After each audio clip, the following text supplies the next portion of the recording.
Greetings, everybody, and thank you so much for joining us. As some of you may or may not know, October is Energy Awareness Month, so we hope that you were able to find a way to celebrate in your community because it is an exciting time for us here in the energy space. And if you haven't been able to celebrate, we hope that this information session can help you do that. So welcome to the PG&E Electric Vehicle Program's information sessions. My name is Kelsey Jones. I am a project coordinator with the SJVCEO, and we are so excited to be back with you all today for episode 2 of our EV program info session series. If you happen to miss our episode from last month, that is okay. We launched this program in September with PG&E, and our first episode covered the pre-owned electric vehicle rebate program. If you haven't checked that out, there's a link for it below in the description box. It's less than 10 minutes, so it won't take up too much of your time. But let's go ahead and focus on today. We are so excited to be here with our friends over at Ecology Action, talking about the multifamily and small business electric vehicle charger program. So we are joined today by Devon Mason, who is with Ecology Action, and he's going to provide all the details for us regarding this program and how your community can get involved. So Devon, thank you so much for joining us today. Thank you so much, Kelsey. It's great to have the opportunity to share our program. Ecology Action is partnering with PG&E for our multi-family housing and small business electric vehicle charging program. We're really focused on targeting underserved communities and future-proofing these communities for current EV chargers and also for drivers that would be using EV chargers in the future. And so our program is really just about education, awareness, and putting in that installation 100% cost-free for PG&E existing electric customers. And for those that are outside of our priority zones, we also have a cost share opportunity that we'll discuss a little bit more. Excellent. So yeah, we're really excited to dive some more into this program. So let's start off where most folks want to start, which is program eligibility. So are you all available? Are you eligible for this program? Devon, take us through the steps here on what applicants need to be kind of housed under to apply for this program. Yeah, the eligibility questions are one of the first things we cover. And so you need to be a current PG&E electric client. And we are targeting affordable housing. There's no size restriction on our affordable housing. For multifamily housing, we're really focused on between 5 and 49 units.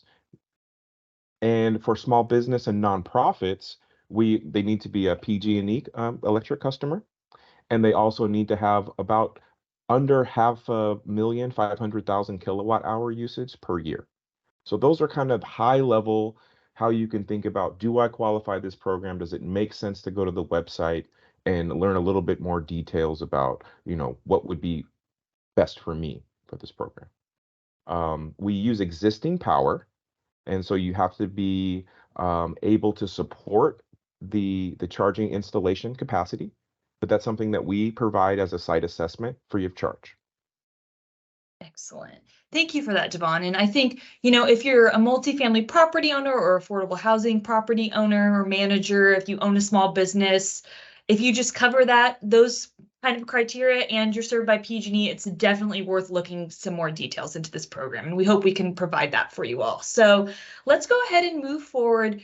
Priority community map. So we've talked a little bit, very high level, about what priority communities are, that they're covered by the program. So we're actually going to go ahead and show you, because that's easier than telling you all, about how your community may fall under this criteria. So let's go ahead and go here. Devon, if you want to kind of give folks high level overview as I'm pulling up the map, that would be great. Sure, Kelsey. So we have a tool that's very easy to use, and it helps you determine right away if you're going to be in what's considered a priority community.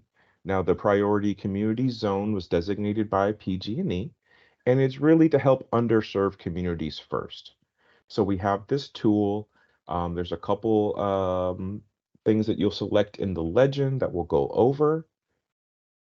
Excellent. So yeah, folks, if you go ahead and just go to the program's website, as you saw, the Priority Communities Map link is right there, and you'll be able to find it below in the description for this video. Very easy to use, so it'll pop you up to this screen here. And as Devon mentioned, there is some legend criteria here. Devon, if you want to go ahead and review those for us. 100%. You're going to select the top two. which are income driven. So Perfect. socioeconomically challenged areas for sure. We're going to unselect the pollution burden category. Okay. We're going to leave tribal land selected, and we're going to unselect urban area. Okay, we're going to Excellent. scroll down a little bit more. We're going to leave the California Disadvantaged Community Top 25 Cal Screen 4.0. We're going to leave that checked. Okay, and Perfect. we're gonna unselect those three right there. Mhm. Perfect. Now you can also use the zip code and the Oh county yeah, here we features go. there at the bottom, but that's a little bit more optional if you're kind of doing some general searching. So these are Perfect. the criteria that are going to help you understand if you or your business fall within this priority area. And for those that fall outside of our priority area, there's a cost share that we don't want to, discourage people who are interested. And that starts in January, which is right around the corner. Mhm. So if you happen to find yourself outside of our priority zone, please don't be discouraged from applying online. There's a first come, first serve process for that. Excellent. And yeah, folks, so if you take a look here, you'll go ahead and see we zoomed into the valley quite a bit, and you'll see that we're covering here Kern, Kings, Tulare, Fresno, all of the areas that I'm sure most of you all are residing in now. And the nice thing about this map is it gives you a very high level overview, which you can see here, or we can go, as specific as we want. So let's go ahead and test the waters for a second or two. So for example, last week, the SJVCEO was out in the city of Hanford at a community event. So you can just type in here, Hanford, California, which is in Kings County, and then the map will go ahead and zoom in to Hanford for you. You don't have to touch anything. You don't have to do anything. It does all that for you. And as you can see the surrounding areas of Hanford, the city itself, and most of the region here has that dashed line across it, or it has a color over it. You see some red here, blue, which means in essence that you qualify as a priority community. So that is the 100% cost coverage for this program. So Devon, any other tips and tricks on how to use this tool? I know we can go a little bit more specific in terms of address, which is great. So I'll go ahead and do that now. Yeah, Another Kelsey, while you're typing that in, um, you know, we can use address specific or you can start, city specific, but you can zoom in and out. If you happen to own multiple properties or if you have family or friends in a particular county, it's a great way to kind of see how the program might qualify for you, but also people that you know in your network. Exactly. And as you can see, folks, here we zoomed right into the Kettleman City Public Library, which is somewhere we were last week again. So you can get as specific as you want for this priority community map. And again, we'll have all of the links and details and overview for you all below in the description box. We just wanted to make sure you were able to take a look and see what how this map works and also how easy it is to use. All right, so that covers the priority community map. Let's go ahead and dive into some of the program details here. Devon, take it away. Yeah, thank you, Kelsey. So, some of the program details that we're really excited to share with you are covering for 2 years of networking and software fees. If you have a current need or a future need, this is a great way to future-proof your property, both for the residents but also for the community. So, we provide a site-specific operations and maintenance plan that really helps you plan for how you're going to price, how you're going to pass on costs, really help understand the economics of your decision, both now and when the free part of the maintenance program ends. We provide a free technical assessment and site design, which helps you really understand your custom project. And EV charging installation and project management is, part of the program. We also provide education and outreach, both for your site management, but also for the general community to help make sure that everyone's aware that chargers coming, help people understand information if they need to learn about EV charging, EV vehicles. We provide all of that up front as part of our program. Excellent. And I really want to hone in on Devon, because I think it's really important to note that, y'all aren't coming in, installing, and then leaving. It's not that kind of quick process. There's really education embedded into the process where folks can ask questions or have any concerns, that door is always open and it's not closed as soon as the chargers are installed. 100%, Kelsey. Education and awareness is a real critical part of our program, especially in the Valley.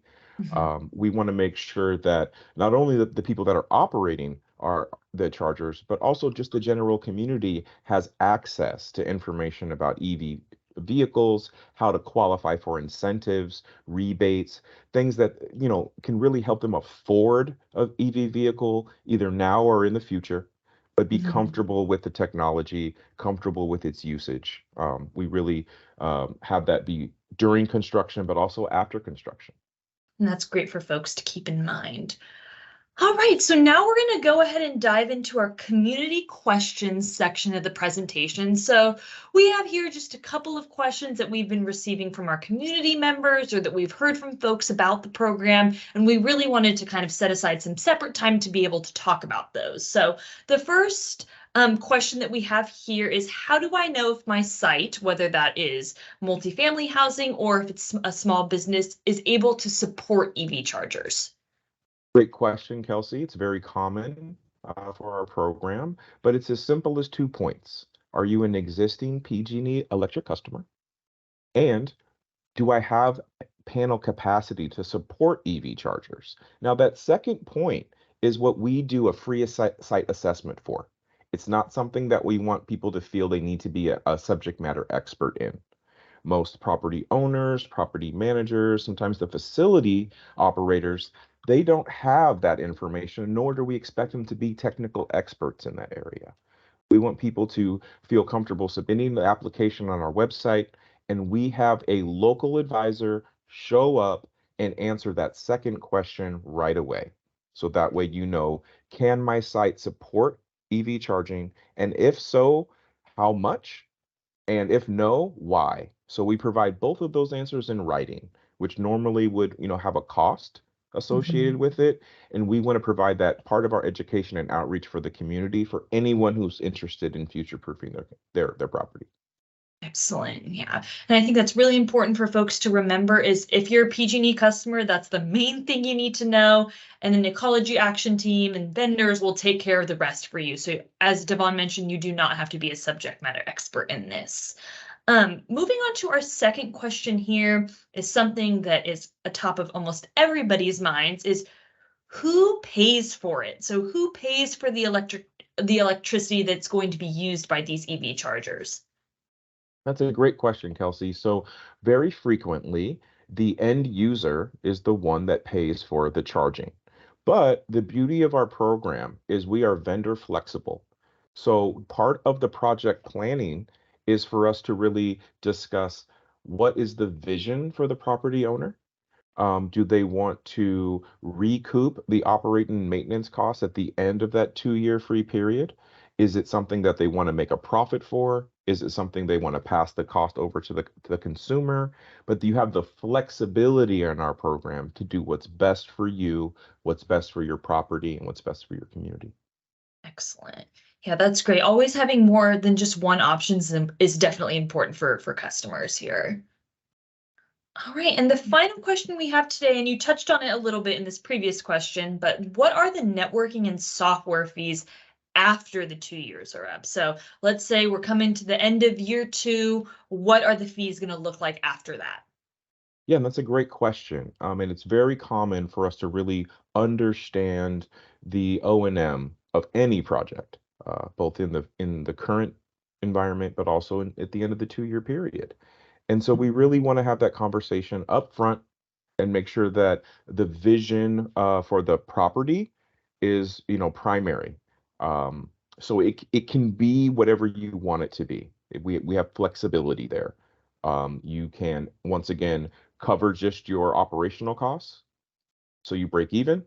or we do have some caps on the maximum amount that you can charge people because this is not designed to be a money generating feature. This is really about future proofing our communities. But for Right. affordable housing, the conversation is usually we don't want to add anything to their bottom line. For Mhm. small business owners, it's a very similar question. Is this, can I break even or make a minimal amount of profit? And Mhm. then the same for nonprofits. But once again, this is part of our planning conversation that we have for your property. But it's a great question. Great. Excellent. And that wraps up our session. I feel like we went through that relatively quickly, which is great for folks. We hope that we were able to answer most of your questions and kind of get you kickstarted on your electric vehicle journey, whether that is at your small business or at your multifamily or affordable housing property. A sneak peek into our next session, which will be occurring the very beginning of next year, which, as Devon mentioned, is right around the corner. You're going to hear from a customer. We can give you a lot of this information on the program, what it's all about, but there's really value in hearing from somebody that's gone through that process, whether that is a small business owner or a multifamily property manager. We want to provide you all with that direct customer experience and really hear firsthand how these folks went through the program and the successes of the program as well. So with that being said, thank you all. Well, first, thank you, Devon, for joining us and providing your expertise and your insight to the program. And thank you all for pressing play on this video and joining us on our EV info sessions journey. We're so excited to continue on with this and really work with Ecology Action moving forward to get some EV charging stations at these properties in our Valley communities. So thank you again. I think it's a little bit too early to say happy holidays, even though I've heard that a couple of times, but we hope you have a great rest of your year and we're looking forward to seeing you in 2024.